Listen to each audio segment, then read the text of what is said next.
right, welcome back to Split Decision. This week on episode 56, we're recapping UFC 305.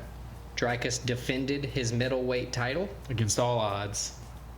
Against pretty good odds for him, actually. Pretty good odds, yes. From there, football's back, baby. We're going to draft our top football rivalries. Week 0, baby. This season and all time. From there, we're going to predict UFC Vegas 96. That's Jared Cannonier taking on the 16-1 Caio Borralho. And then we'll wrap it up with the Season 3 Week 1 starting of Stakes and Takes. That's where we put our money where our mouth is. We'll get into how much money we made. But we do a little recap of Season 2. We Season made 1, some money. Lost. And it was good. So yeah, let's jump right in. We're going to start off and let's go.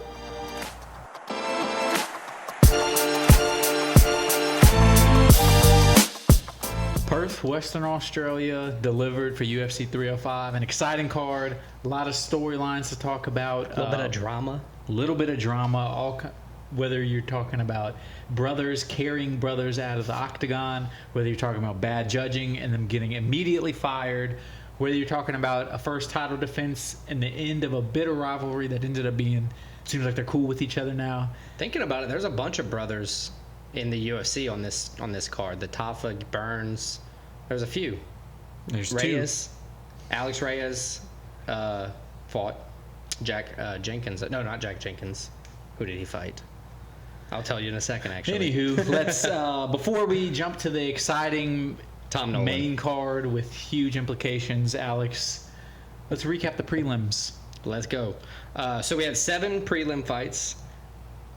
6 had Australian fighters. 1 was not either. It was just domestic for us. Starting the prelims with an upset, though. Jesus Aguilar submitted the Australian native Stuart Nicole via guillotine in the first round. Jump the gilly.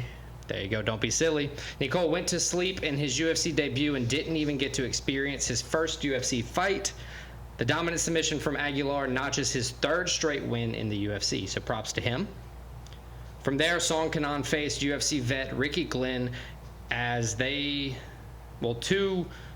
rounds to the decision. They were kind of the same. They could have been stopped twice. Ricky Glenn was kind of beat up. Song Kanan won that decision unanimously, outstriking Ricky Glenn with confidence, kept his hands down, defended takedowns well. It was a good fight by Song Kanan. Tom Nolan defeated Alex Reyes, that's the other Reyes brother. That's your boy. By unanimous decision, handing Reyes his 3rd straight loss. That might be his last UFC fight. Could be. Hope he enjoyed Australia. Yeah, free flight. Well, they'd probably have to pay for those, actually, huh? In some way. On the lower end of the card, they probably do. So Tom Nolan, he came in as the biggest favorite on the night, and while he didn't get a finish, he did have dominant striking with solid defense throughout the fight. And then from there, Jack Jenkins heartily picked apart Herbert Burns. Jenkins landed 14 leg kicks. Maybe one of the most one-sided fights of the night. Dude, it was crazy. 14 leg kicks proved too much for Burns, who refused to get up 48 seconds into the 3rd round. This is like the 2nd or 3rd fight I've seen Herbert Burns do that. Yeah, you're right. Outside of the leg kicks, Jenkins stayed at good range, I should say. He picked good shots, damaging body shots. He softened his opponent up well. Burns had to be carried from the ring by his older, or is it older brother or younger brother? It's his older brother. Gilbert Burns. Gilbert's definitely the older. Yeah. It's hard to say because Gilbert just seems younger. Seems a more spry. Gilbert's the man. Gilbert seems a more spry fighter. Gilbert and Herbert, those are interesting name choices for brothers. Right. Going on to women fighting, Casey King O'Neill upset the Brazilian who came in on short notice. But that's not even the storyline of this fight. This was the post-fight. I'll get there. Post-fight ray gun breakdance. Yeah, it was sick. Luana Santos came in on short notice. It was better than the actual Olympian breakdancing. It was more well thought out, I'd say. Luana Santos lost by unanimous decision. O'Neill defended her takedowns, stayed on the offensive as she usually does, and kept her striking output high to keep Santos on the back foot. Santos could not deal with that striking at all. No. She stopped her losing streak and showed off the high-class breakdancing, ray gun style at the end. So props to Casey King O'Neill for that performance, both in the octagon and also post-fight.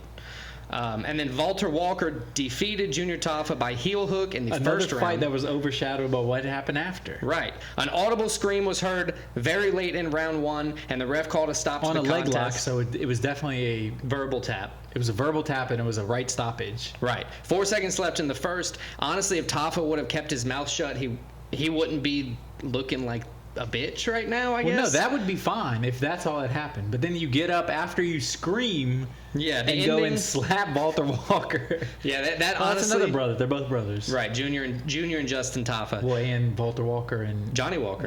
Yeah, there you go. That was a fight that sparked bad blood for the families. You know, if not... we got to hit Johnny and... No, you got to hit Walter and Junior. Or Justin, whoever. Let Johnny gain some weight and throw him in there too. Whatever it takes. I think Walter Walker just wants to beat up another Tafa at this point. I would too. So maybe there's a Justin Tafa. Go for the mom. A Justin Tafa fight in the future. All right. Let's go. That was card. All prelims. Let's talk first fight on the main card. Carlos Prats handed Li Jingliang his first career loss by knockout. And Prats, and boy, was it a knockout. He was beating him up on the feet. You're telling me. And then dropped him. And it was one of those drops where it was like he was dead before he hit the ground. Yeah, he was dropped like a sack of potatoes, as they say. Like you drop so awkwardly, you probably hurt yourself falling. Yeah, absolutely. He just crumbled, folded, however you want to say it. Honestly, a super impressive performance by Prats. I think if you read... any of the social media, whether it was fight fans or actual fighters that were watching, their reaction to him was, this dude's legit. He's a name to be reckoned with, and he's a guy you got to watch out for, because this was a very, very impressive performance. Now, that was the first fight in almost 2 years for Li Jingliang. But outside of that, Prats stayed outside. He landed hard shots. He's now 3-0 in the UFC with 3 KO wins, too, so this dude's legit. I was about to say that. So he has a call-out for Kalen Chaos Williams, the Ox fighter. Yeah, I like Chaos. I think that would be a good fight. So next, I'm going to be honest with you. A couple weeks ago when I picked Carl Williams, I was thinking of Kalen Williams. I got him confused. He only goes... We only really know him by Chaos. Right. The K Williams... I probably would have picked the other guy and wouldn't have lost that fight. Just saying. Anyway, I have 2 other options. You know, one of like we talked about before, if they have a call out, that just automatically goes on the list for me. Or if not, I pick one that's more of an obvious fight next, or a good fight to come. If not, I'm going to go with reaches and see how far we can reach this guy up the division. So if not Kalen Chaos Williams, what about a Randy Brown? Rude Boy Randy Brown? Rude Boy Randy Brown. I think that would be a good, interesting fight. I think it's kind of on the same level as Chaos, where it's a step up, but definitely a fight where he can come in and showcase his skills. Prats, that is. Yep. And if not him, Michael Venom Page, coming off a loss to Ian Gary. He's holding 15th rank in the division. That's my reach of the thing. I think that's too big of a reach. Equal on trajectory, where Michael Page is going to get the draw almost every time. He's going to get a big name because that's why I don't think Michael Page takes this fight. I think he's just going to get a big fight. He's entertaining. And I come in I don't saying think Prats is there yet. I'm not saying he's not on that skill level and he couldn't win the fight. I just don't think matchmaking wise that's the fight to make. I agree. That's why that's the reach. So out of the 3, do you give him his call out, Randy Brown, or the big reach, Michael Venom Page? Give him the call out. There's motivation behind it. There's a reason he called him out. I think that would be the fight to make. Chaos, Prats, let's do it. Nice. We both got this one right. Jairzinho Rozenstruik won by unanimous decision. Unfortunately, we both got this one right, because I was pulling for tie. In your heart? In my heart, I was pulling for tie, but what is this, 5 straight losses now? 4 straight losses? Yeah, it wasn't fun. 5, I believe. After the decision loss to Rozenstruik. I don't think many people had this going to decision, but Rozenstruik fought this one very smart. Instead of being reckless, where he's coming out where we're both going to be reckless like he is in a lot of his fights, Rozenstruik said, my best path to victory is to be technical, don't put myself in as much danger, because Ty is the only way to win this fight. He was never going to win this fight by points. No, it was going to be a knockout. Tuivasa was going to win this by knockout if he was going to win. He had to clip him. He had to get in close and unleash those bombs. And Rozenstruik said, yeah, I'm going to be hit a little bit, but I'm not going to be hit. I'm not going to open myself up to big hits. I'm going to point him beat him by points in this fight. And that's exactly what he did. I think it was obvious he won. One judge had the horrible scorecard of 30-27 to Tuivasa, where he immediately got fired for it. You gotta love that. I do love it. Shout out Western Australia Fight Commission, whatever they're called, for doing that. Because this fight, I think all 3 rounds for me were for Rosenstruck, but I could have seen a 29-28 Rosenstruck. Yeah, where he lost 1 round, maybe the first round or something like that. Maybe the first round, but like all 3 rounds of tie was just crazy. This was an impressive performance from Rosenstruck. Which is a worse decision? 30-27 Tuivasa or the split decision Strickland or Du Plessis over Strickland? Oh, this one was by far worse because Yeah. Du Plessis could arguably have won. You could make a case for him winning the Okay. fight. Just wanted to make sure. There's no case for Ty that he won this Like fight. you said, though, I agree. Rosenstruck, he did everything by his game plan. He never left his game plan. He did every single thing he planned to do beforehand. He kept it range. He picked his shots well. He landed them when he needed to. And I agree with the 30-27, but I also, like you said, I could agree with 29-28. He doesn't have a call out, right? He's in a weird position. I agree. The heavyweight division is in a weird position. Well, it's just so log jammed at the top. Right. So I still found some options that he hasn't fought in the heavyweight division because that's the problem with the heavyweights. He has been around a while. Right. They all kind of fought each other in the top at this point. So, Marcin Tybura, Chris Curtis. Chris Curtis is in the heavyweight. Or Sergey Pavlovich. I know, I have to have a reach. I don't think Chris Curtis would do it, but I think... I would like Pavlovich. He's had 2 straight losses. Mm-hmm. He was on a huge streak. First round loss to Tom Aspinall, which everybody does, and then who did he lose to in his last fight against Volkov? That was kind of a disappointing performance. I would like to see this. I think it's a good one where Pavlovich has a chance to, get back on the winning ways, but Rosenstruck also has a chance. If he comes in and beats this, he's right there where I don't think he's a title shot because, as we talked about, it's so long, but he's right there. How long until somebody like the number 6 guy gets a title shot in the heavyweight division? Well, I mean, honestly, once John Jones and this whole situation gets settled, that he finally retires him and Stipe. I think once he fights Stipe, he's done. He has no intention of fighting past that. Once that is like done and we can finally just be like, hey, Aspinall's a champ, whatever it is, it's going to start moving more. But then does Stipe not retire? They're both 40 years. You see what I'm saying? Does Stipe not retire and then Aspinall has to fight Stipe? I still have doubts whether that fight is ever going to happen where either Stipe or John Jones is ever going to fight again. Yeah, all the people who are the fighters who are very vocal on Twitter, I feel like that's all they are at this point. And is just if talking. they do fight again, I think it's only going to fight each other because I don't think either one of them is trying to go get fight knocked young out cold. Yes, exactly. By Tom Aspinall. Exactly. Yeah. But All yeah, right. give me Pavlovich. I think that's a good fight to make. I think it's one that you could either throw as a main card of a fight night or either the second or third fight on a pay-per-view or the best prelim on a pay-per-view, and it would be one that gets people excited. Yep. Let's talk lightweight upsets next. Lightweight upsets, one of the fan favorites, Dan the Hangman Hooker. There's only a certain amount of things you can associate with his nickname, so I'm going to just leave it at none.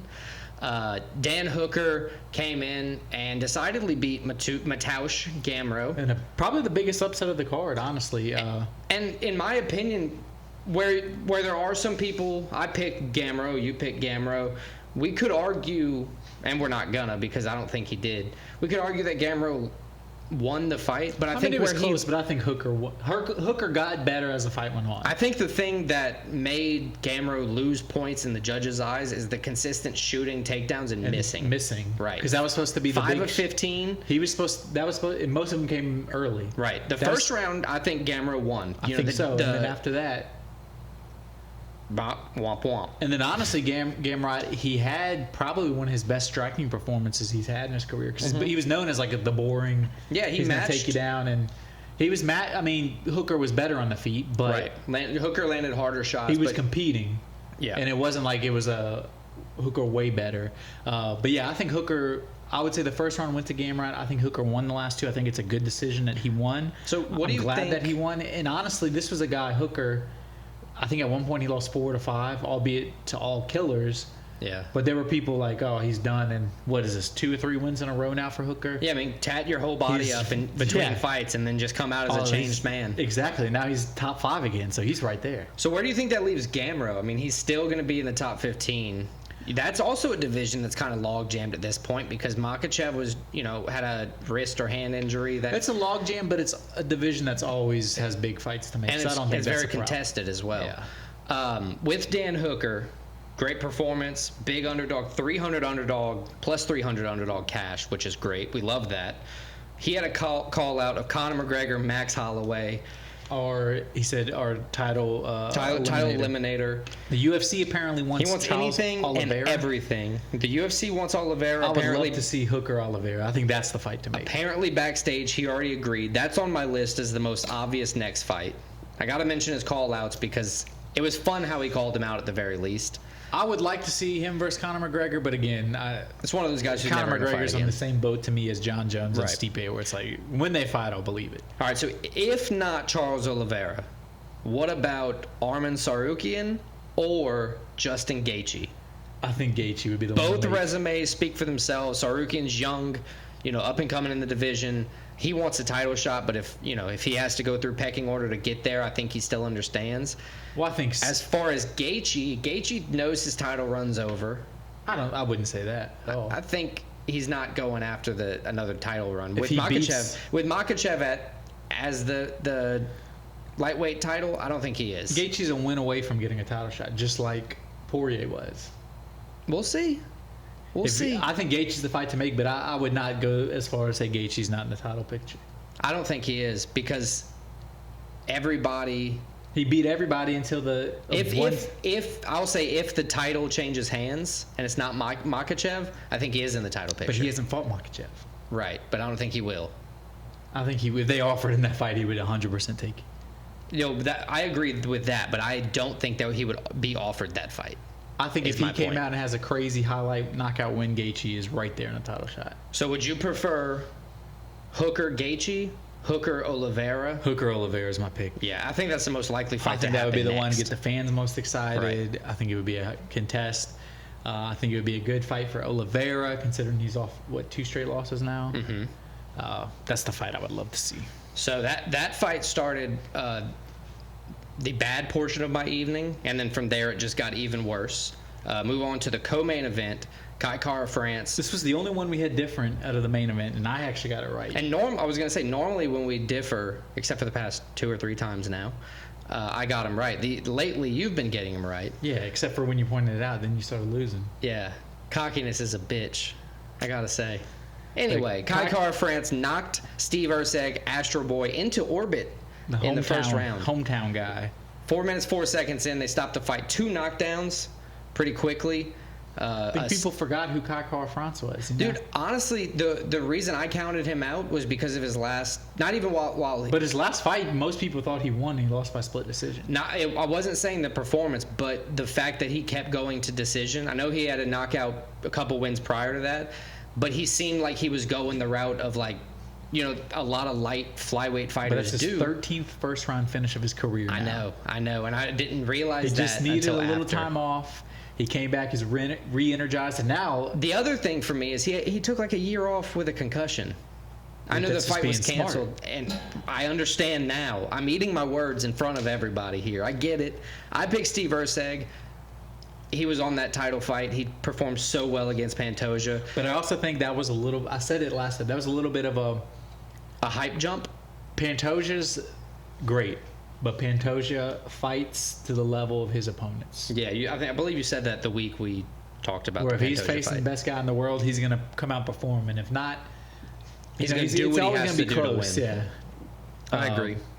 I have trouble writing down people in the flyweight division for Kai Kara France because. Well, I think there's one fight to make. He gets a title shot. I agree with that. That's what I wrote. His call out was Pantoja. Desperately needs people for Pantoja not to fight rematches anymore. This is a perfect one to make. And Kai Kara France has lost to everybody. He lost actually to Pantoja in the Ultimate Fighter. He did lose to Pantoja in the Ultimate Fighter, but he lost to Moreno, Royval, and Amir Albazi in the top 5. I would say Albazi's the one though where it looked like I think he won that fight. Oh, yeah, that split decision. Yeah, I agree. He could have definitely won that fight. I think it's the fight to make, especially, as I said, we need to get away from the rematches. Bro, the flyweight division has been, for the past 6 or 7 years now, has been just rematch after rematch after rematch. His title defense was against a guy ranked, 10th? Yeah, Urseg was 10th at the time. It's not a jump to say this is the fight to make. I think it is. It's one that would be exciting. Yep. Yeah, I would love to see this fight. All right, let's go to make my night as worse as it could have possibly been. I thought Dricus Du Plessis was going to lose the middleweight title to Israel Adesanya. But instead, he got his first title defense with a 4th-round submission. This was a great fight, though. It was. Back and forth. Both guys had big moments. Both guys at one point looked dog shit tired. Yeah, they did. In the 3rd round, like it looked like neither guy would be able to even finish the fight cardio-wise. Then in the 4th round, it looked like Izzy was finding his groove and starting to pull away a little bit. Yeah, in the championship rounds, I thought the champion, in my opinion, was gonna wake up and show up as as Izzy always did. The champion did wake up. The true champion woke up and did what he did. He dug deep. God, getting beat in the 4th round. For Izzy to shoot a takedown, that hurt me. He rocked Izzy, gets him to the ground, gets him to the back, chokes him out. I mean, honestly, it was unbelievable. Not an RNC you want to see, in my opinion. I mean, as a fan of Izzy, it's not an RNC you want to see. The first time Izzy's ever been submitted. As a guy that's, let's be fair, you listen to a casual fan, though, and you're like, how do you beat Izzy? Oh, so you're going to get him to the ground. And it's like, well, nobody's been able to do that. Right. I was going to say, to be fair, Izzy's been able to keep all those fights on the feet, even when he's lost. No, that's credit to Izzy, where it's like, you can't, he's not a guy you can just easily take down and submit. Because, he still defended 5 of the 9 takedowns. It just took 1. It just shows you how determined Dricus was. He dug deep, and this was a championship performance where it was like, it may not be my best night. This guy may be a little more skillful than me, but I'm going to dig deep. I'm strong. I'm tough. Talk about better game plan coming in. He had a great game plan. Great game plan. Shout out to Dricus Du Plessis. He even said in his post-fight, he's like, we knew Izzy has trouble when guys just keep walking forward, just like Sean Strickland did. Now, Izzy performed way better in this fight than he did against Sean Strickland. Yep. He was so tired in that Strickland fight, just worn out over the years of having to fight so much. In this fight, he was more focused probably than the Strickland fight. Yep. I mean, everybody going into that Strickland fight thought he was just going to, So, but anyway, what a win for Dricus. Who's next for Dricus at 205? Let me not say it like that. Is Alex Pereira at 205 next? There's a verbal agreement in the air. Well, no, Pereira said he was going to go down to 185 again. But then Dricus said we'd go up to 205, and they agreed to whichever. So both boys are game to whatever. I hate when a guy has 1 title defense, which Dricus does, and he's like, I'm going to move up. It's like, no, I think you need at least 4 or 5 title defenses before you're like, I'm moving up. I think the reason Dricus says he could move up is because he walks around at probably 220, 225. I agree. But it's a way easier weight cut for him to fight somebody, in his eyes, beat Israel Adesanya a few times, and then I just beat Israel Adesanya. Maybe I can best him. If not, I don't think that's ready for it. I agree with you. If not Alex Pereira, rematch with Sean Strickland. I think that's the most obvious fight to make Sean Strickland. Dana said that's the fight they're going to make. They said that before the fight. I agree. Sean Strickland gets it. That'd be a good fight. The other one I'd like to see is... I'm going to say it. Robert Whittaker. Oh. I didn't... So I don't... If he beats Hamzat. Hamzat does not... Hamzat doesn't fight enough where it's like, even if you win, you get the fuck out of here. I agree. Only reason I'm going to say why Robert Whittaker is because Dricus knocked him out. Yeah, I agree. But Whittaker, last year, it was a recent knockout. But then Whittaker's come back, and if he beats Hamzat, so my option because Dricus beat Whittaker is the winner of Imavov versus Brandon Allen. Yes, I would like to see that too. I think either one of them. That's another. Honestly, Brandon Allen has the wrestling. Who's grown a lot with the striking in recent times. I think with Dricus though, it's nice. Because he hasn't fought a lot of these guys. Yeah. If you look at his lead up, he fought a lot of guys that aren't in the UFC now. Besides the last couple fights. Right. But so there's a lot of options for him, and it kind of reopens this middleweight division. It does. I agree with that. Adesanya wins. It's like, oh, it's the No, I like Adesanya, but it's like that's the same thing. But this Strickland goes right back in. Well, I guess Strickland was going back in either way. But then you have Alex Pereira talking again. Yeah, exactly. About, we got to go a fifth or top. So I think it's good for the division that Dricus won, and there's a lot of options. But I think the one that they're going to make, probably the one they are going to make, especially considering how close it was and how arguably Sean Strickland won the fight, Strickland Du Plessis. I gotta say, Strickland was the one who's handled Du Plessis' pressure the best. The best, because he does the same thing. But yeah, he is the opposite, where Du Plessis is going to try to strike and take you down with immense pressure. Strickland's just walking you down, striking the entire time. But yeah, I think that's the fight to make. But overall, this was a great card, great main event. Now we move on to what I expect to be a shit show of a card for UFC Vegas 96 back in the Apex. Everybody's favorite.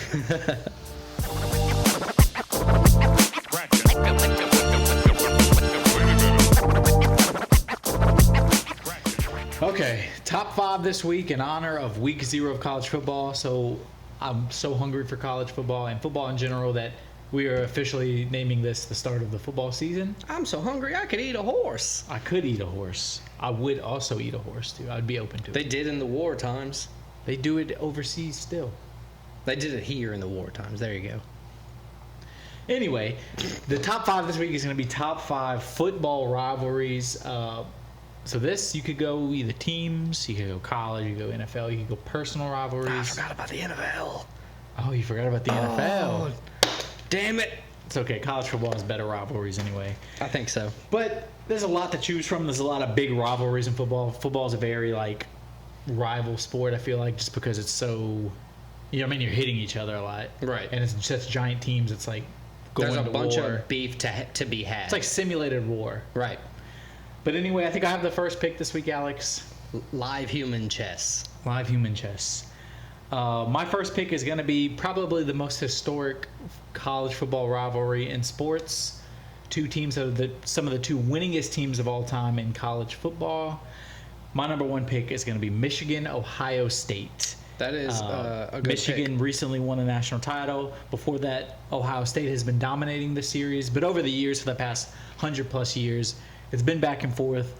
Both teams have won numerous national titles. Both teams have been, they're always in the national conversation. Two of the most well-known teams in college football, most iconic teams. This rivalry is called The Game. Yeah. This is probably the biggest rivalry, maybe in sports, in North American sports at least. So Michigan, Ohio State, my number 1 pick. It's definitely on the list. You said Michigan leads by a decent margin, 61-51 and 6. I would say it's pretty close for how long they've been playing. Yeah, 119 games. That's a bunch of meetings in 2 college. I guess that's one of the things that makes it a rivalry. Such a big rivalry. Ohio State, in any of the stuff they put out, they cross out the M for Michigan, and they don't refer to them as Michigan. They refer to them as the school up north. Nice. Michigan, in response, instead of calling them Ohio State, they just call them Ohio. So there's I feel like they lose that. Michigan's They losing do, that battle. but I get it as well. That's a good south. I don't know. But Michigan, Ohio State, my number 1 pick. I'm going to go with, for my first pick, I'm going to go with the people, or the teams, from the same state. Alabama versus Auburn. Alabama-Auburn, that's a good one. The Iron Bowl. The Iron Bowl, I was about to say that. This one's all about owning the Alabama state pride. Which side is winning, which side of Alabama wins. Is it Auburn? Is it Alabama? This is one that is always... well, not always been, but more so winning for Alabama. But they're just one of the most dominant football teams in college football history. It's a tough rival to have. Right. But regardless, Auburn wears it well. Auburn usually plays it pretty close. Not no matter, because there's been some blowouts, but a lot of times, even if Alabama is a way better team coming into the game, Auburn gives them a good fight. Yeah. And a lot of times Auburn wins and spoils Alabama's season. So it's one of the most intense rivalries. Yeah, that was one of the things I was about to say. It always has big implications in the division because a loss to either team for their division absolutely ruins their season, as it does for a lot of college football divisions. But Alabama leads the series 50 wins, 37 losses, and 1, vacated win through 88 appearances, and Alabama is on a 4-win streak. So Alabama's winning by a good margin, but like you said, Auburn plays to the level of their skill quite often. So that's my first pick, Alabama versus Auburn. My next pick is going to be Texas versus Oklahoma, the Red River Showdown.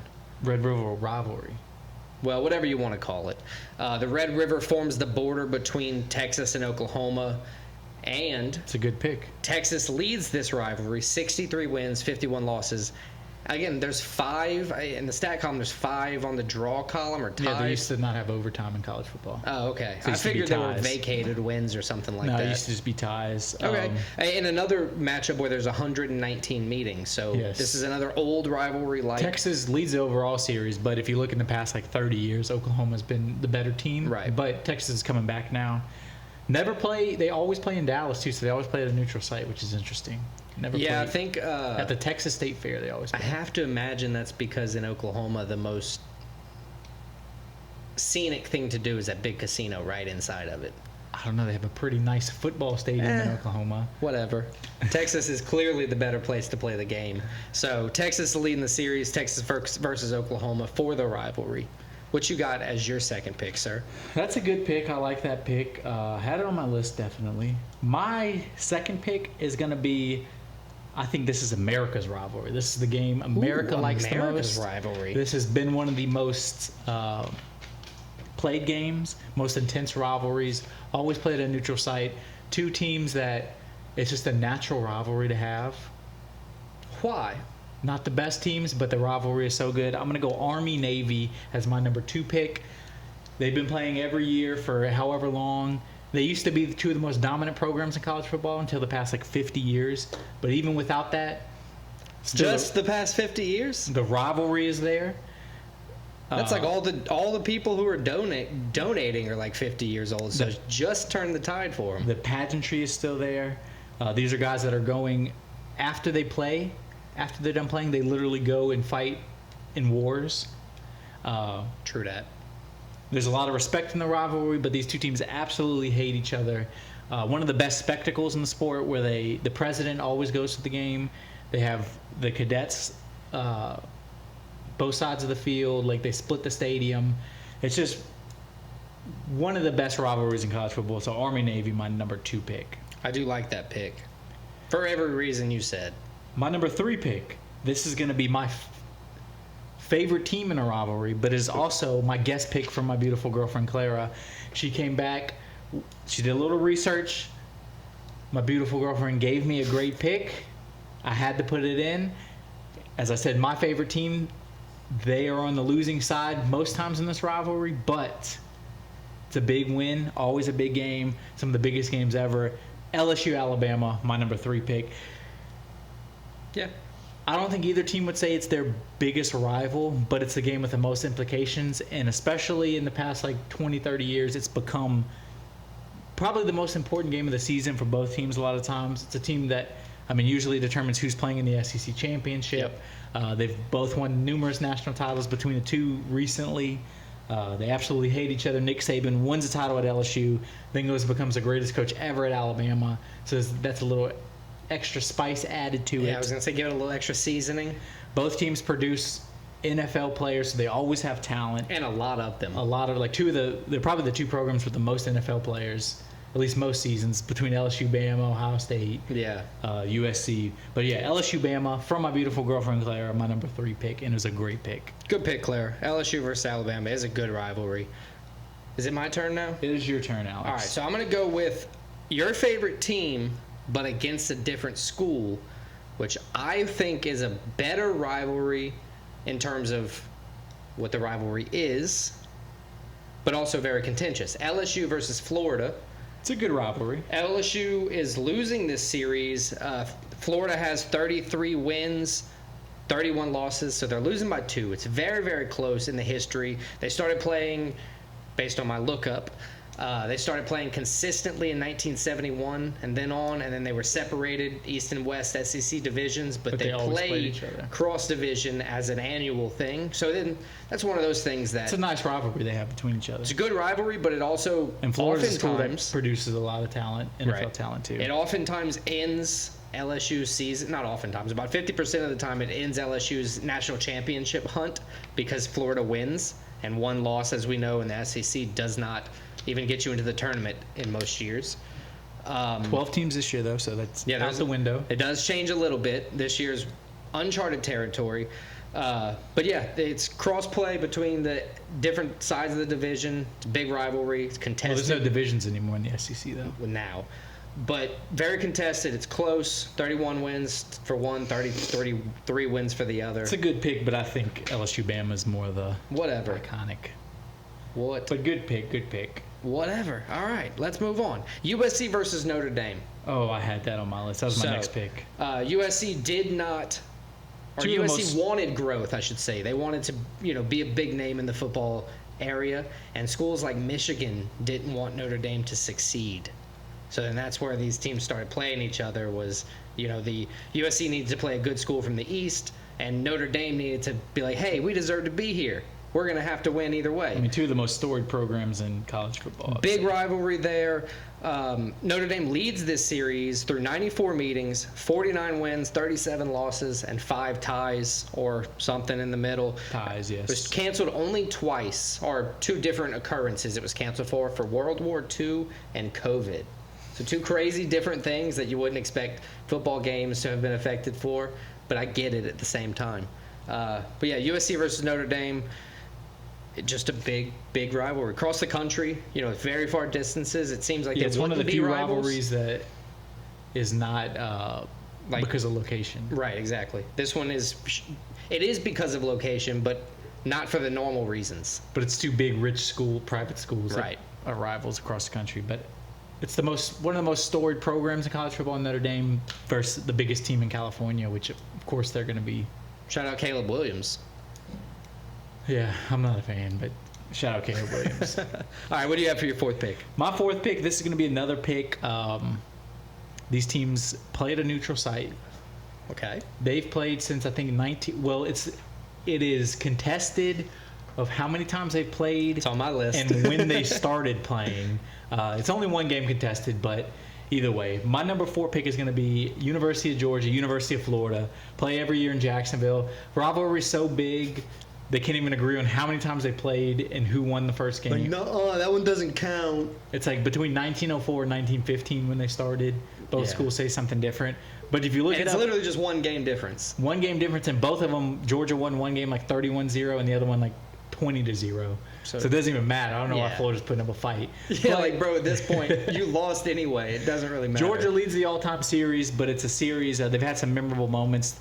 There was a time when Florida was it was like early mid-2000s. Florida's when they were like at their peak. Mm-hmm. Georgia was like not a bad program, but like teens rated. Middling.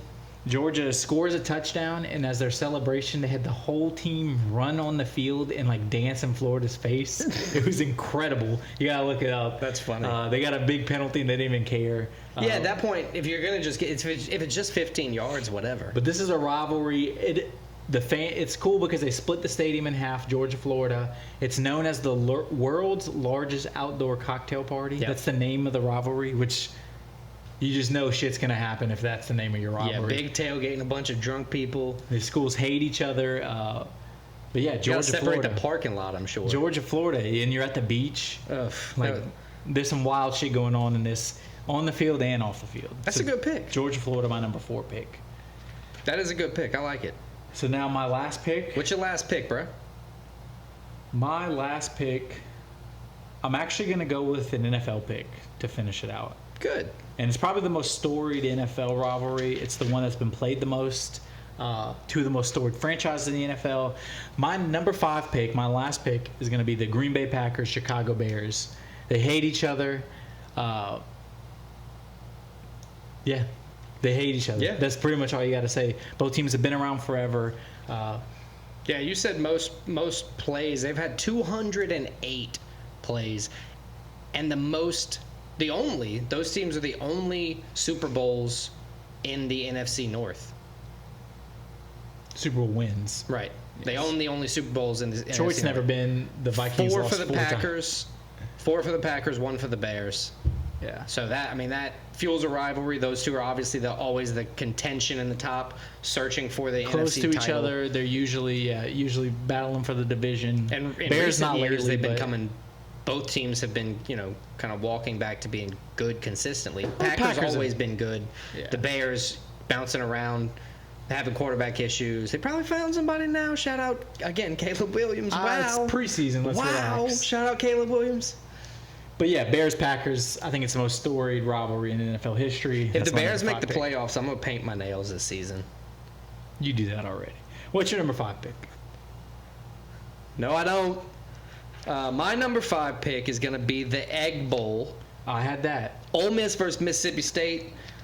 The only reason I didn't pick it, because it's a great rivalry, Mm-hmm. it's because I already picked a rivalry between two teams that aren't that good in Army-Navy, and I was like, I can't do another one. Yeah, I'm going to be ridiculed online. Because this is a huge rivalry, but they're let's not be that honest, good. neither team has ever been... Ole Miss is good now. Mississippi State's had a couple good seasons, but Right. consistently, these aren't the two powerhouses. Played a bunch, 120 games since like 1901. They're only 75 miles apart. It's crazy. What's played in Starksville and Starkville and Oxford. Oxford. There you go. They're playing for the Golden Egg every year. It's pretty cool. It is a cool trophy. Unfortunately, Very Mississippi, though, the trophy's just a big egg. right? Just it is. 2022. That was Mike. The Egg Bowl was Mike Leach's last game. Surprisingly, Shout out Mike Leach. Rest in peace. But yeah, Ole Miss, Mississippi State. The Egg Bowl is my 5th and final pick. I like that pick. I can't hate on it. I gave you my reasons why I didn't pick it, but it's a good pick. I like having it at 5 because while they're two less good schools, middling schools, It's a big rivalry. it's a big rivalry for the area. And South is where, honestly, the majority of the South is where the heart of football really is for college. Now, but traditionally, no. It's the Midwest. Why? Never mind. Let's move on. Let's recap your picks. My number 1 pick, Michigan, Ohio State. Number 2 pick, Army, Navy. 3 pick, from my beautiful girlfriend, Clara, Shout out, Claire. LSU, Alabama. My number 4 pick, the University of Georgia, University of Florida. My number 5 pick, we go to the NFL, Chicago Bears, Green Bay Packers. Nice. And my number 1 pick is Alabama versus Auburn. Number 2, Texas versus Oklahoma. Number 3, LSU versus Florida. Number 4, USC, Notre Dame. And number 5, the Egg Bowl, Ole Miss, Mississippi State.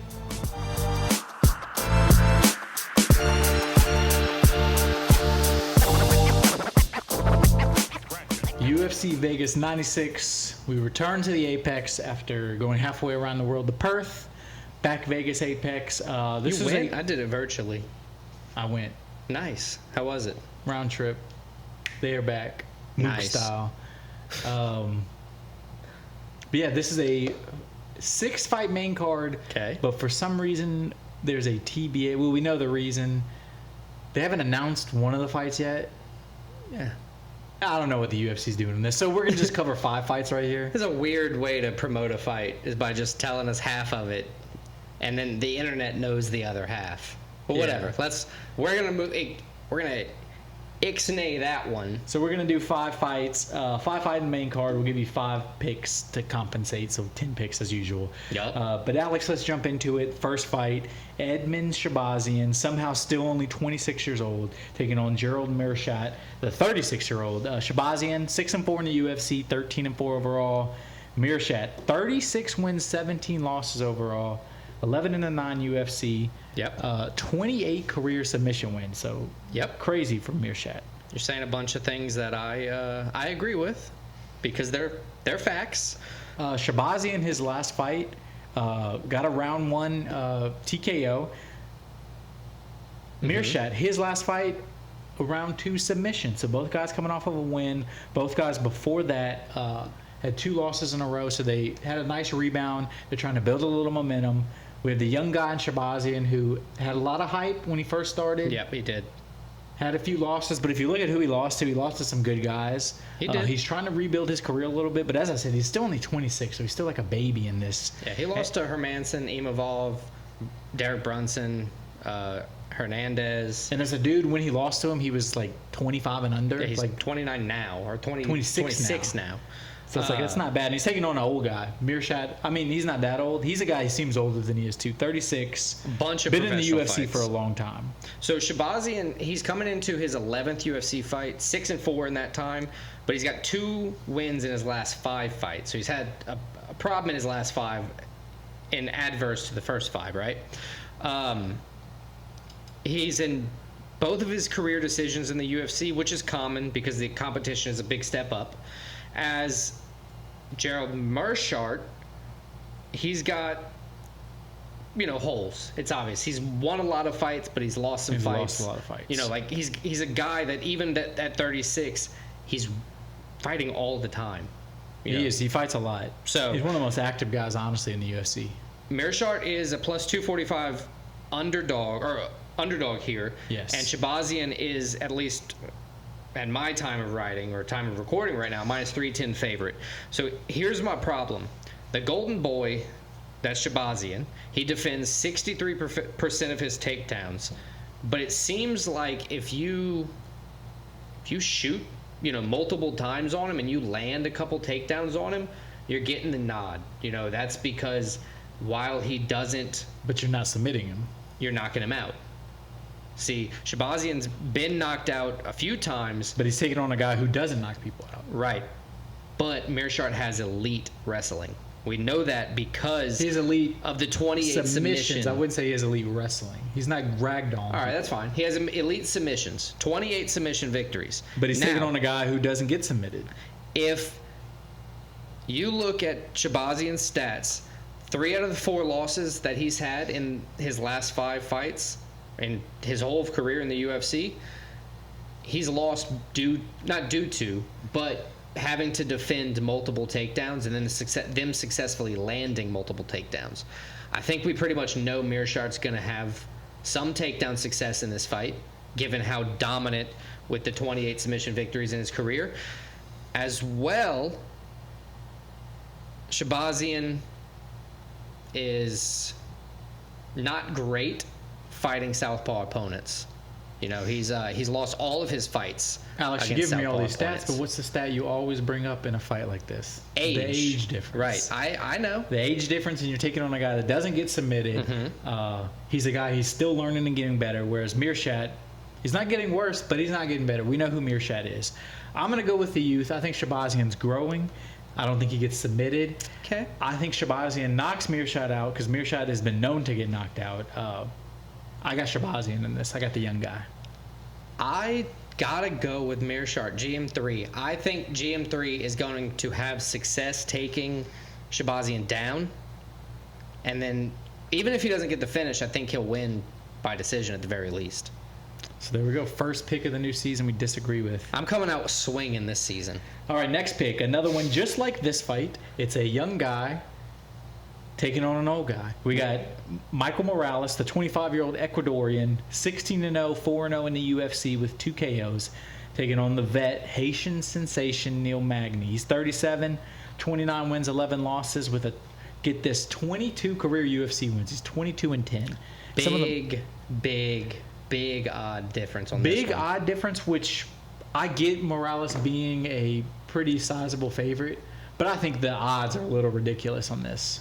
Yeah, especially considering the durability of Magny. Yeah, the experience factor in this. Yeah, I agree with you there. I do think Morales is going to win, but one of the things I agree. One of the things I've been noticing, minus 800, minus 1,000 is crazy. Right. Do not bet on this fight. Well, one of the things I've been noticing about this fight is these fights, or not this fight, but these types of fights in general, minus 1,000, minus 1,500, these crazy odd stacks, even if it's short notice, a lot of times those fights go to the decision. Yes. I don't know why. It seems everybody's like, oh, this is going to be a big, quick finish because of the odds. But I've noticed time and time again, almost even with the Tom Nolan fight with Herbert Burns last week. Well, that wasn't Herbert Burns. That was... Oh, I'm sorry. Reyes, yeah. That one went to the decision, but Herbert Burns almost went to the decision against Jack Jenkins. That was a big favorite. Went right at the beginning of the 3rd round, but that fight almost didn't get stopped. I see this one, Michael Morales, winning by decision. I don't know why. It's a step up in competition, so you never know how that's going to go for him. And that's got to be half of it. but a lot of the times it's short notice guys. I guess they're not being able to plan for. This isn't the case here. And Morales, his first 2 fights in the UFC were KOs, but his last 2 have been unanimous decision wins. So I think that kind of tracks for that. He won over what is it, Max Griffin and Jake Matthews? Yes. Yeah. I agree with you. I agree with you though. I think Morales wins. I think it's going to be a good performance from him, but I think it's going to be closer than his odds think, and I think it's probably going to be a decision win over Magny. Yeah, I agree. All right, going to the next one. This is going to be the first time I've heard of these guys. Well, it's both guys' first fight in the UFC debuts. Ryan Loder taking on Robert Valentin. Valentin 10-3 with 1 no contest. As I said, UFC debut. He has a 5-fight unbeaten streak, and he's taking on Loder, 33 years old, 6-1 overall. Coming in on a 2-fight UFL win streak. 2-fight win streak. Loder, his only loss was a split decision loss, so we don't know how the regional judges are. Valentin, as I said, 10-3. He has a loss each. If they're anything like the UFC judges, they're untrustworthy, and I don't know how to feel about that 1 loss. Exactly. Valentin, though, has a KO loss, he has a sub loss, and he has 1 decision loss, but he does have 10 wins. It seems, I'm going to be honest, I don't know a lot about these guys. Right. Looking at their stats, it seems like Loder is more the striker with 4 career knockouts and no submission wins or losses. Yeah, I agree with that. Where Valentin is more the grappler, where he has 6 submission wins, but he does have 3 KO wins. So I think it seems like it's going to be a fight where it's stylistically, it's going to be a guy that wants to stay on the feet versus a guy that he gets a lot of his wins on the ground. Yeah, I would label Valentin as a dynamic finisher, just because I don't know his exact style. And he does get KOs. Right. I don't want to say he goes, he's going to be a heavy ground approach. Maybe in the regional circuit, he swings on them, they drop, and then he subs them. His last 4 wins have all, exactly. His last 4 wins have all been first round or second round finishes. So I lean here with the slight favorite on the card, minus 170, Robert Valentin, Robzilla. I think Robzilla is going to come out. I think he's going to have what it takes here. Honestly, he's 4-0-1 across multiple regional circuits. I didn't want to name them all because it's like the LFL, other things like most people haven't heard of. Both UFC debuts, like you said.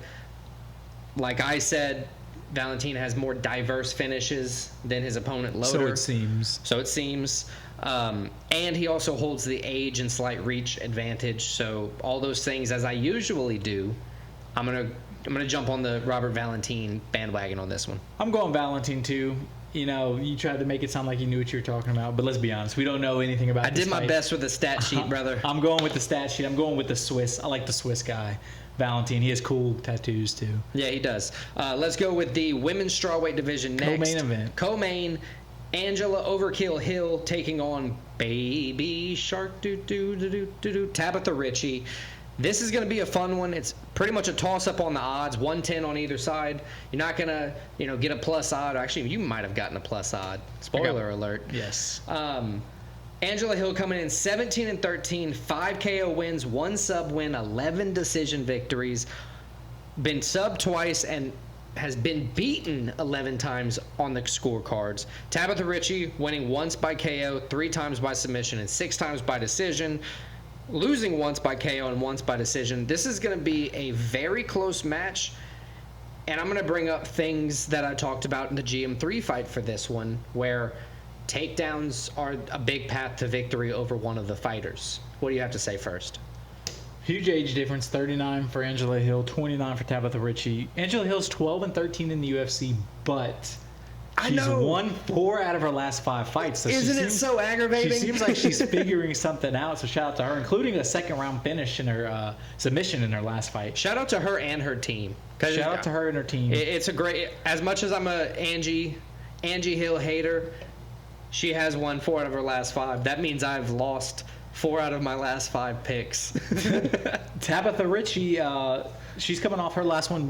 Her last fight was a win, but it was a split decision win. Yep. She's 5-2 in the UFC. As you alluded to, she has a nice ground game, but it seems like Angela Hill, somehow at 39 years old, is evolving a little bit. Yep. Angela Hill beat Lupe Godinez, where Tabitha Ritchie lost to Lupe Godinez. Fun fact. This is an interesting one. Like you said, that I said, Ritchie has good ground game, and in multiple career losses of Angela Hill, in times where she was taken down. Now, we know in a lot of women's fights, number one, they go to the scorecards. That's just a fact. And Angela Hill's been there 22 times. And Angela Hill has been there more, I would say more than any female fighter in UFC history in her career. So, in multiple fights where she's been taken down multiple times, she's lost by decision or finish. Not many times by finish, we know that. But Tabitha Ritchie has great ground game. Shoots for takedowns often enough. I think if she can land a couple here, that is her clear path to victory. Stay on the pressure. Obviously, you want to get some striking in there because in order to get a takedown, not easier, but more efficiently, you got to land on the feet because that's how you open it up. I agree. I think Ritchie's going to win by decision. I think Hill is probably the better striker. So Ritchie just needs to stalemate in the striking. Yeah. As you said, show her something with the striking where she has to respect your striking. Get her to the ground. That's your best path to victory. And You do not want Angela Hill at range. If Tabitha Ritchie doesn't get a takedown or like multiple takedowns, she's going to lose this fight, especially by decision. But I think she does. I think she figures it out. I agree with you, though. I think it's going to be a decision win, close decision win. I got Tabitha Ritchie winning. Let's go. We agree on that one. All right, let's go to the main event. The old man, Jared the Killer Gorilla, at 40 years old, still figuring it out. Still figuring it out. Still getting better despite his last loss. Caio Borralho. Not his last two, just his last fight. The natural, coming in 16-1. Coming off of the murder of Paul Craig. The murder of Paul Craig is a good way to say it. Boralho 6-0 in the he's 16-1 as you said, but 6-0 in the UFC. Jared Cannonier 10-7 in the UFC, but again that's been spanned across 3 weight divisions. Went heavyweight, light heavyweight. Now kind of found his way at middleweight. Boralho hasn't been beaten since 2015. He has a 15-fight winning streak, as you said. He lost his second career fight and then hasn't lost since then. He can do it all. He can KO guys. He can submit guys. He can point you out, beat you on the scorecards. Yeah. He does only have 2 UFC finishes, a KO and a sub. But as I said, his last fight, I mean, it was a strike. He just outstruck Paul Craig, which that happens every fight to Paul Craig. No offense to him, but Paul Craig, his game plan is take you down, choke you out. Not even take you down, just pull guard on you. Yeah, get you close. Yeah. So this is another one where that age-old set where the age difference is probably going to be. Not probably, but it just happens that way 64% of the time. Cannonier 40, Boralho 31. So Cannonier against Southpaws is 4-2, so he's lost a couple times, but he's won the majority of them. Boralho, unbeaten in a long time, bunch of decision wins, couple finishes. He's a guy where he's climbing the ranks. This is a win. Like he wins this fight. Cannonier is 5th ranked in middleweights. He'll be knocking on the door for a title shot. Exactly. If he wins this fight, he's at least in the question for a title shot. Probably a fight or two away, but he's at least like, hey, what about him? Now, while we say he only has a couple finishes in the UFC, I'll argue that in the beginning of his UFC career, kind of nervous, figuring it out, not throwing everything you got because it's a different thing than the regional circuit. Now that he's got some wins under his belt, he's opening up more. He's just started to get finishes. He's going to continue to open up. I think we're going to see and continue to see the best Caio Borralho, or a better Caio Borralho than we've ever seen continuously for the next few fights. I agree with you. I think he's a guy getting better. He's, as you said, finding his groove in the UFC. He's knocking on the door of the title shot, contender status, especially with the win here. And I think he continues it. I think Jared Cannonier, he was losing the fight and he was getting beat up. Right. But it was a tough stoppage. I think it was a little early stoppage in his last fight. But I think maybe not necessarily going opposite directions, but Boralho's on the ascent. Jared Cannonier, I think we've probably seen I think he's a fantastic gatekeeper for the division. He's a fantastic number 5 ranked fighter. Right. But I got Boralho winning. I think he gets a finish over Jared Cannonier. I think he continues his train. And I love Boralho, too, because he's the big, scary guy. But then he wears his glasses. He's out of the fighting nerd camp. Yeah, I like it.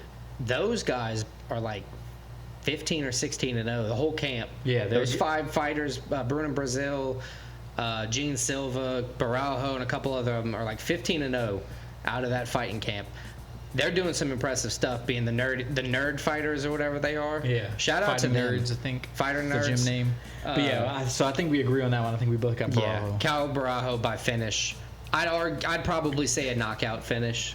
Kind of double up on that damage that Imavov did last time out. But yeah, check it out Saturday night.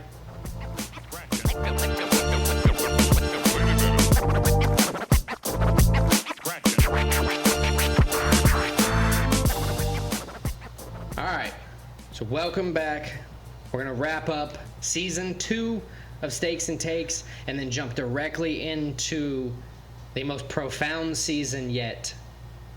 I'm just kidding. Season 3 is going to be a fun one. As always, we're going to start it off with college football. As always, the second time we've done it. And for the foreseeable future, forever, we're going to do football season all the way through the Super Bowl. But yeah, let's recap the end of Season 2. How did it go? Let's talk about the picks. All right, last week, UFC 305. How did you do? I did 3-2, so I got Izzy wrong and Gamrot wrong, but I'm happy about the Kai France win, and I'm happy I got above 500. Fair. We only did the main card as the 5 fights, and then we brought 5 fights to the table ourselves. I went 2-3. I got Izzy wrong. I got Steve Urseg wrong. And then I got Gamrot wrong as well. So you got the final 3 fights wrong. Yeah, that's a bad week for me when I usually go positive. I mean, I guess both of us usually go positive, but bad weeks are bad weeks. How'd you do in picks you brought to the table? I did pretty good. I had 5 soccer picks. I had 4 wins. So I got Arsenal right, Liverpool right, Newcastle right, Man City right. The only one I got wrong was Real Madrid. First game of the year, they looked a little lackadaisical. They had a 1-1 draw. I picked 3 of your soccer picks at random and did a 3-leg parlay on them. Did well, huh? I didn't pick Real Madrid, so yeah, thank you. Appreciate it. I also went 4-1 in my picks. The only thing I got wrong was Justin Tafa versus Walter Walker. He tapped in the first round and then bitch slapped Walter Walker for beating him. I don't understand what that's all about. But, I didn't understand either. I still went 4-1, so I'm happy about it. To end the season, that brings me to 128 wins, 76 losses, and 6 pushes. Where Christian, I didn't write yours down. Sorry, buddy. It's better than that, though. It is. It's 133 wins, 72 losses, and 5 pushes. So you won in the pick portion. I hate you. I'll take the wins I can get. Yeah. Let's talk about the things that are most important, though. Where we put our money where our mouth was, the stakes portion. We took out our forks and our knives. We sat down at the table, and we picked where we're putting some money. Last week, we did 5, as we always do, 10 total units. How did you do overall, pick-wise? Or not pick-wise, but out of the 5, how many did you win? I did okay. I went 3-2. Again, I got Izzy wrong, Real Madrid wrong, their money lines. Kai France plus 160 I got right, Man City minus 120 I got right, and Liverpool minus 290 I got right. Nice. So that puts you up 1.56 units on the week based on the formula that the computers are spitting out for me. So that's good. For the whole season, that moves you to 68 wins, 40 losses, and 2 pushes, up 15.24 units. That means if you put $5 on every single one of your bets this past season, you would be up $76.20. I'm rich. Which is respectable because it's a profit. It's not a negative. I'm rich. I went 4-1 last week. Scotty Scheffler, top 10 in the St. Jude Championship, FedEx St. Jude Championship, minus 250. Put 2 units on that. Put 2 units on everything. Xander Schauffele, top 10, St. Jude as well, minus 140. Casey O'Neill, plus 150 to beat Luana Santos. Jairzinho Rosenstruck to beat Tai Tuivasa at minus 230. But then I lost Izzy to get the belt back in the middleweight division. For all that, I went up 4.1 units, brings me to 68 wins, 36 losses, and 6 pushes to officially tie us in wins for the stakes. But I'm going to go ahead and claim the victory myself because with a 4-unit plus week, I'm up 39 units on the season, 39.33 to be exact, which means if you followed every single one of my plays this past season, $5 per, you'd be up $196.95. Calling the SEC to look into this. Yeah, I don't care. I won. So let's close the book on season 2 and jump straight into season 3. Let's recap the 5 picks we're talking or we're picking for UFC Vegas 96, and then we'll jump directly into the picks we're bringing for week 1 of season 3 of Stakes and Takes. Okay, so my recap of UFC long-winded. Vegas 96. I got Boralho, Ricci, Valentin, Morales, and Shabazian. Nice. I have Boralho as well. I have Tabitha Ricci. I've got Robert Valentin, Michael Morales, and I have GM3 Gerald Meerschaert. So we just 3. differ on the opener. The first fight of the main card. All right, so college football is back. I'm sure that's going to be a mixture. Halfway. It's week 0. There's like 3 games. That's 4 fine. games. We'll take it. We're like you said, we're hungry for it. We want it. We're talking about it. We both brought that one, but before we talk about that, I brought 2 UFC fights. Let me run through those real quick. Then we'll talk about a couple other things. First, Zachary Reese versus Jose Medina. Zachary Reese is 4-1 in his last 5. All 5 of those fights have been finishes. I think Zachary Reese is going to win, so that's one of my picks. Zachary Reese. Vyacheslav Borshev's Slava Claus is taking on James Lontop. He's 0-1 in the UFC. That's Lontop, I should say. Borshev is admittedly 1-1-3 in his last 5, but he's a minus 245 favorite right now, and I like him. I'm a big fan of his. I like watching all of his fights. I picked Borshev to win, and those are the 2 UFC fights I'm bringing to the table. You want to talk commonalities for college football? I have 2 college football picks, and I think one of them is the same as you. All right, I have 1 college football pick. Florida State University at Georgia Tech. No, Florida State, Georgia Tech in Dublin, Ireland. Yeah, but it's a technical... No, it's a neutral site game. Whatever. In Dublin, Ireland, Florida State, number 10 ranked, undefeated last year, got screwed out of a playoff spot just because a player got hurt. Which is still the most bullshit thing I've ever heard. Yeah, pretty crazy. But, and this year, that team would have made it easily. Minus 450 favorites for Florida State. They're 11.5 point favorites as well. Mm-hmm. I think Florida State rolls in the new season. This is the ACC opener. Not only the opener, but it's the ACC game. Yeah. Georgia Tech puts up a good fight, but I think Florida State wins, and they probably cover. I agree. Florida State wins as well. Yeah, we agree. Woo-hoo. My other college football pick, another ACC school, a new ACC school, their first season in the ACC. That's SMU, Southern Methodist. Non-conference game going to Nevada. SMU big favorites, minus 3,500, 27-point favorites. I think SMU rolls. I think they put on an impressive performance. They won their conference last year, the AAC. They moved to a new conference, ACC. Yep. And I got SMU winning. I have to agree with you there as well. And then my other 3 picks are 3 soccer picks, each from a different country. So I'll just go ahead and go through those. Okay. I got, first we're in England, Arsenal going to Aston Villa. Let's go Arsenal. Arsenal, they actually lost both times to Aston Villa last year. Close games. Ooh. It really ended up, if you look at the whole season, cost them the title. But I think they are motivated to win this second game of the season. I got Arsenal getting the win. Man, they're on tilt for that win, it seems. They're on tilt for it. Then we go to Germany. This is the opener in Germany. This is the first week of the new season, the Bundesliga. Yeah. We got Borussia Dortmund hosting Eintracht Frankfurt. Excuse you. They played twice last year in the league. A 3-3 draw the first time, 3-1 win for Dortmund.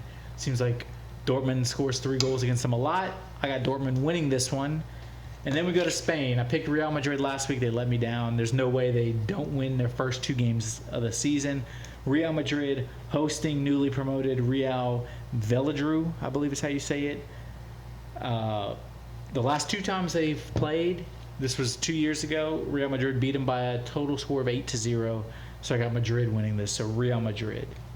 I like those picks.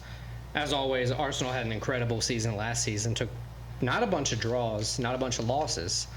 I liked watching all those runs where they scored like 5 or 6 goals in like consecutive games. That was pretty sick last season. I'm excited to see a bunch of that again. I brought 2 additional picks to make it my 5, to make it my 10, to soccer. I've been on, I have to say, absolutely on fire with being just riding the lightning of a good golfer. That's all I'm doing, is just making sure I'm picking the good guy. Guy having a generational great season. Yeah, I'm going to ride that lightning until the season's over and reassess once it restarts. Scotty Scheffler has 6 wins in 2024 plus an Olympic gold medal, which is another win that they just don't count. 2 second places in this season, this year. 15 of his 17 tournaments are in the top 10. 16 of 17 are in the top 25. I mean, last year in the BMW tournament, he placed second, tied for second. This year, I believe he's going to lock in a top 5 finish. And Xander Schauffele, he has 2 wins this season, 3 second places. It's kind of similar story. 13 of 19 top 10s, top 25, 18 of 19. And last year, he was 8th in the BMW championship. I believe he's going to secure a top 10 finish this week. All right, so that's all 10 total picks. What 5 things are you pulling from all of that?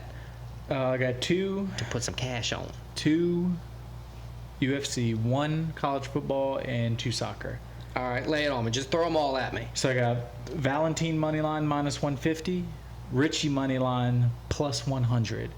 I got Florida State minus 11.5. That's a minus 110 odds right there. I got Arsenal moneyline minus 125, and I have Dortmund moneyline minus 140. Nice. In some way, shape, or form, I'm probably going to follow. 2 units on everything. I'm probably going to follow all that because I liked a lot of your picks last season, and I think with the regular season of soccer being in full swing, you're going to just be... We're back. Exactly. You're going to be back.